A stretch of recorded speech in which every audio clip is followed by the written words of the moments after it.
আজ এখন একবার হ্যাঁ হ্যাঁ আজকে একটি ছোট্ট গল্প বলি।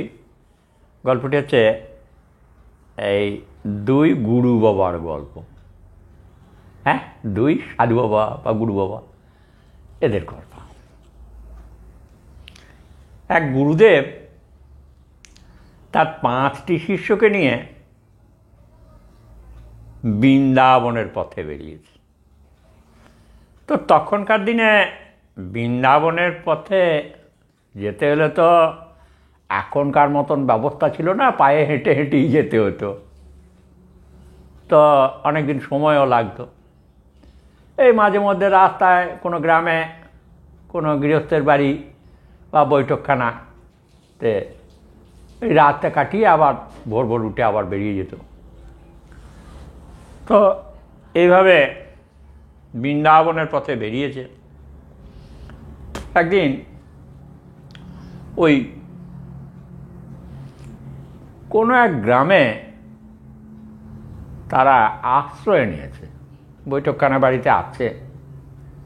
শিষ্যরা রাতের খাবারটা তৈরি করে গুরুদেবকে খাইয়ে নিজেরাও খেয়ে শুয়ে পড়েছে। একটি শিষ্যর ঘুম ভেঙে গেছে ভোরবেলা, সে উঠেছে, উঠে গ্রামের রাস্তায় পায়চারি করছে। গ্রামের আরও দু একজন উঠেছে, জিজ্ঞাসাবাদ করছে আপনি কে। তখন বলাতে ওই যে একজন গুরুদেব আসছেন, এই বড় রাস্তার উপর দিয়ে যাবে। তো উনি হাতির পিঠে চেপে আসছেন, ওর 1,500-2,000 শিষ্য পেছনে আসছে। অনেক বড় গুরুদেব। শিষ্যটা মনে মনে ভাবলো, তাই তো, 1,500-2,000 শিষ্য, এটা তো অনেক বড় গুরুদেব। বাহ, একবার দেখতে হবে তো। তাড়াতাড়ি করে এলো, এই আর চার যে বন্ধু আছে তাদেরকে বলল চুপি চুপি যে একজন গুরুদেব আসছে।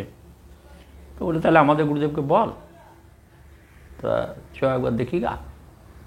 তো ওদের গুরুদেবকে বললো, বাবা একজন গুরুদেব আসছেন হাতির পিঠে চেপে এবং সঙ্গে 1,500-2,000 শিষ্য, তা যাবেন দেখতে? তো বলে চল তাহলে যাই। তো কী হবে, চল। নিয়ে গেল, নিয়ে বড় রাস্তার ধারে দাঁড়িয়ে আছে। তো দাঁড়িয়ে আছে, আর ওই দিক থেকে গুরুদেব হাতির পিঠে চেপে আসছেন। তো হাতির পিঠে মানে তো অনেকটা উঁচুতে, তো সেই উঁচু থেকে দেখতে পাচ্ছেন যে 5-6 জন ওখানটায় দাঁড়িয়ে রয়েছে। তার মধ্যে কেমন একটা সন্দেহ হয়েছে যে আমাদের গুরুদেব রয়েছে নাকি।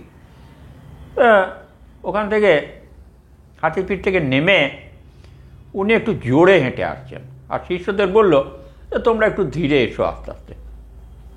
বেশ, এরপর তাড়াতাড়ি করে এসে গুরুদেবের চরণে একদম শটান শুয়ে পড়ল।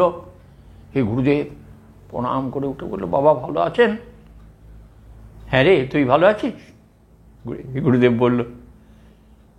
তখন এই 5 জন শিষ্য এদের নিজেদের মধ্যে চোখে চাওয়াচাই করছে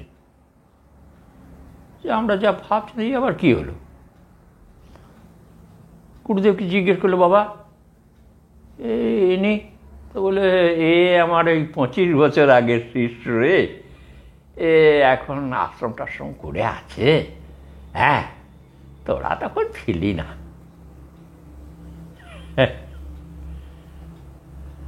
জয় ঠাকুর, আমার গল্পটা এখানেই শেষ।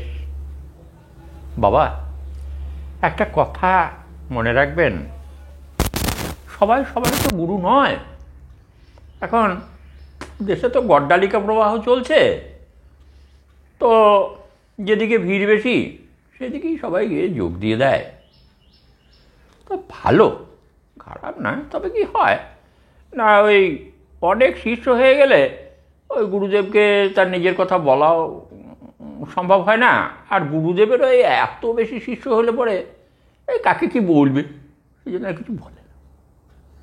হ্যাঁ, কাজে গুরু ওই শিষ্য কম কম থাকাই ভালো, অল্পে সন্তুষ্ট থাকা ভালো। এটুকুই। নমস্কার। আপনারা সবাই ভালো থাকবেন, গুরু বেছে নেবেন। হ্যাঁ হ্যাঁ, ভালো থাকুন। আর যদি গল্পটা ভালো লাগে তাহলে একটু সাবস্ক্রাইব করবেন। হ্যাঁ, আমি তো এটা আশা করি, আর কিছু না।